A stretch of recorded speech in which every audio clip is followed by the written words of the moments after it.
Buenos días, amigos. Es un gusto volver a retomar el contacto con ustedes después de haber explorado la figura del Satán en la Biblia hebrea. Como ustedes recordarán, en el episodio 3 nosotros tratamos de buscar el significado del Satán en los escritos bíblicos y específicamente en el libro de Zacarías y de Job. Y ahí vimos que el Satán en realidad hace las veces de acusador celestial, pero todavía no aparece con la característica que nosotros naturalmente le adosamos a esta figura, que es su carácter demoníaco. Por eso, en este episodio, el número 4 de la serie Adolfo Responde, trataré de explorar la pregunta: ¿cuándo el Satán se transformó en demoníaco? Y a tales efectos, en el encuentro de hoy, trataremos precisamente de explorar y contestar esta pregunta en los marcos de la literatura apócrifa. Ahora, como ustedes ver en esta imagen, la literatura apócrifa judía de la época intertestamentaria, esa época que se extiende desde mediados del siglo VI antes de nuestra era hasta mediados del siglo II de nuestra era, a lo largo de estos 700 años, muchas obras fueron compuestas.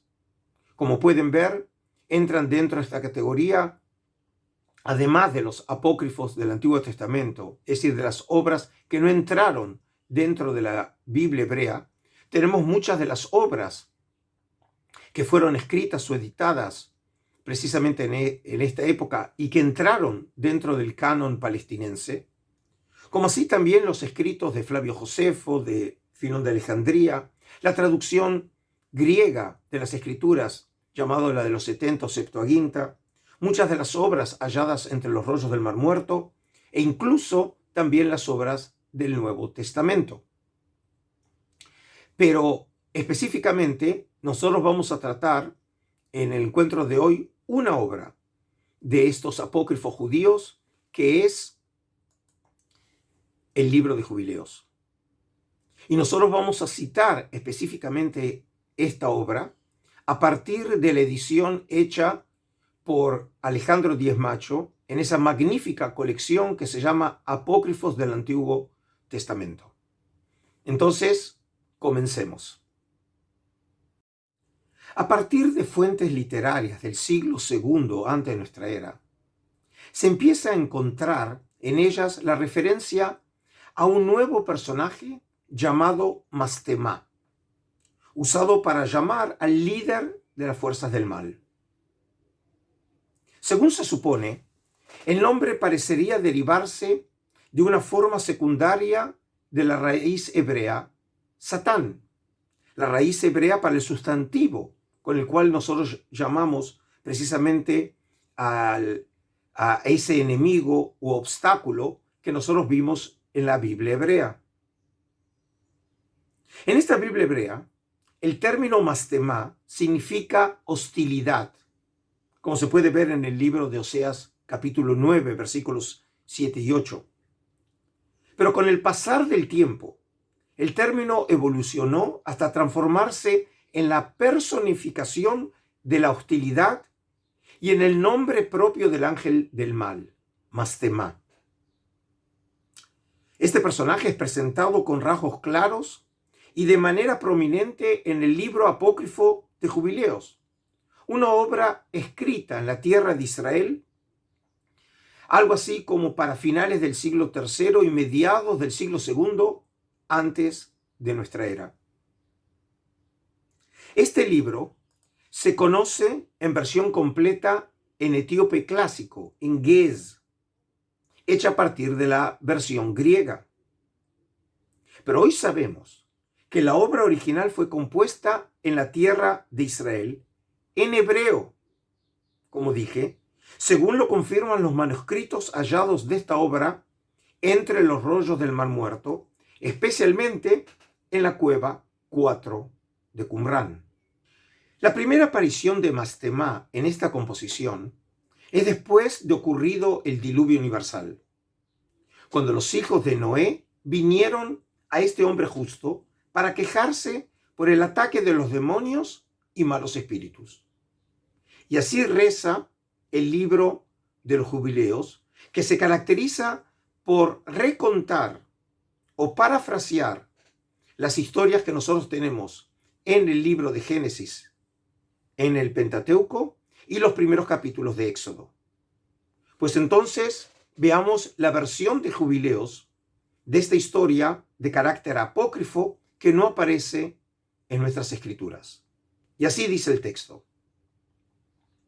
En el tercer septenario de este jubileo, comenzaron los demonios impuros a seducir a los nietos de Noé, haciéndoles enloquecer y perderse. Se llegaron los hijos a su padre Noé y le hablaron de los demonios que seducían, extraviaban y mataban a sus nietos. Oró así Noé ante el Señor su Dios. Y ahora continuamos con el texto. Tú me has bendecido a mí y a mis hijos para que crezcamos, nos multipliquemos y llenemos la tierra. Tú sabes cómo obraron en mis días tus custodios, padre de estos espíritus. Estos espíritus que están ahora en vida, enciérralos también y sujétalos en lugar de suplicio. No destruyan a los hijos de tu siervo, Dios mío, pues son perversos y para destruir fueron creados. No tengan poder sobre el espíritu de los vivos, pues solo tú conoces su sentencia, y no tengan licencia contra los hijos de los justos desde ahora para siempre. Entonces el Señor nuestro Dios nos ordenó apresar a todos. Pero llegó Mastemá, príncipe de los espíritus, y dijo: Señor Creador, déjame algunos de ellos que me obedezcan y hagan cuando les mande, pues si no me quedan algunos de ellos, no podré ejercer la autoridad que quieran los hijos de los hombres, pues dignos son de destrucción y ruina, a mi arbitrio, ya que es grande su maldad.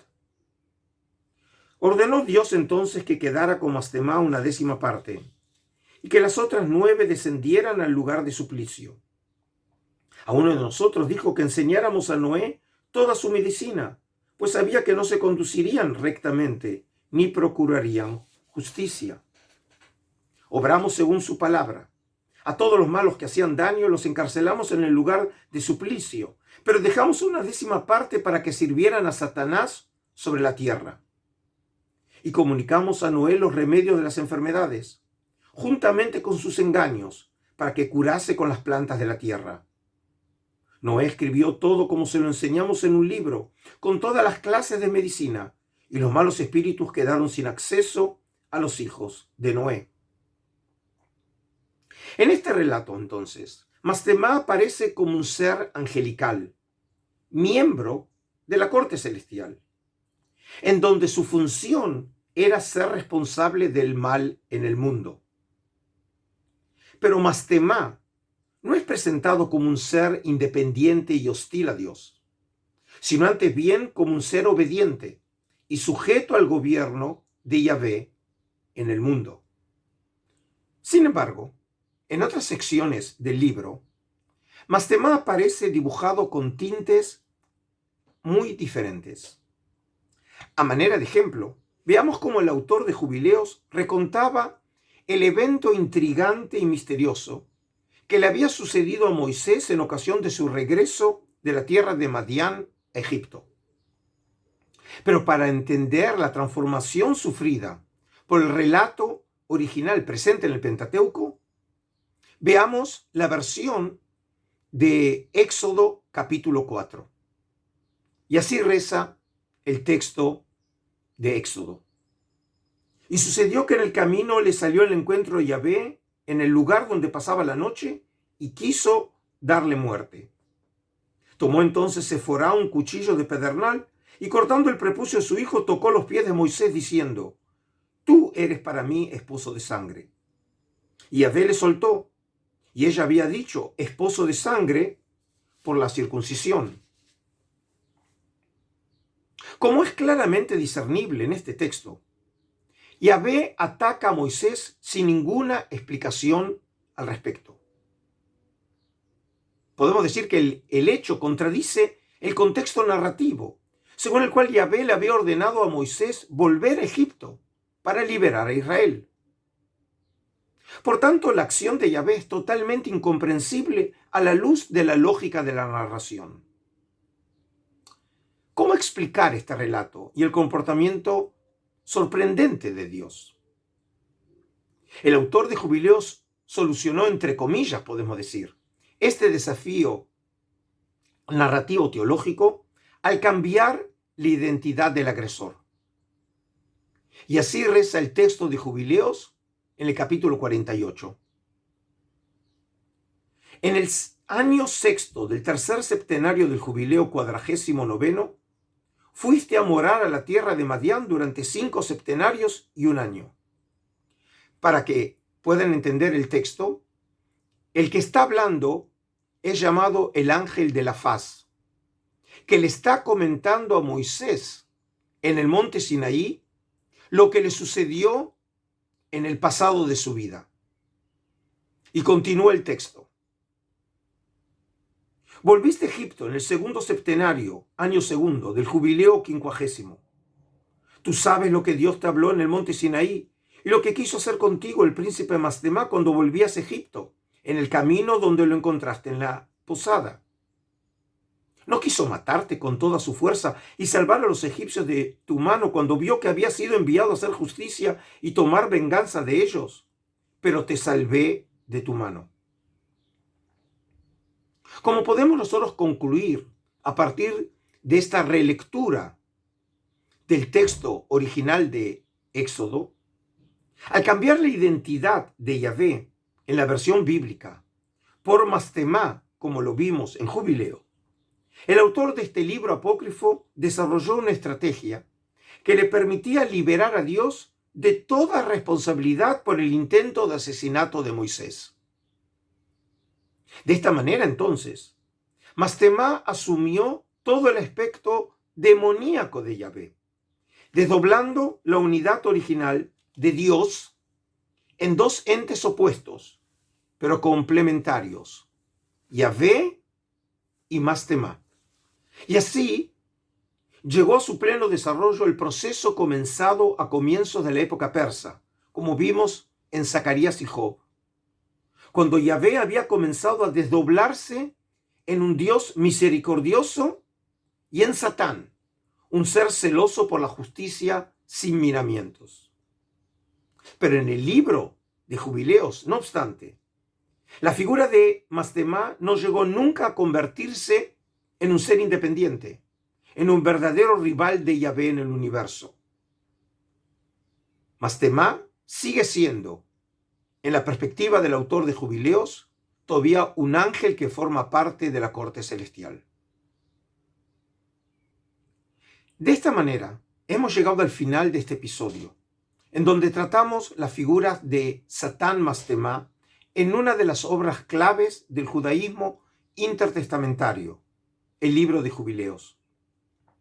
En un próximo episodio trataremos la figura de Satán en los rollos del Mar Muerto.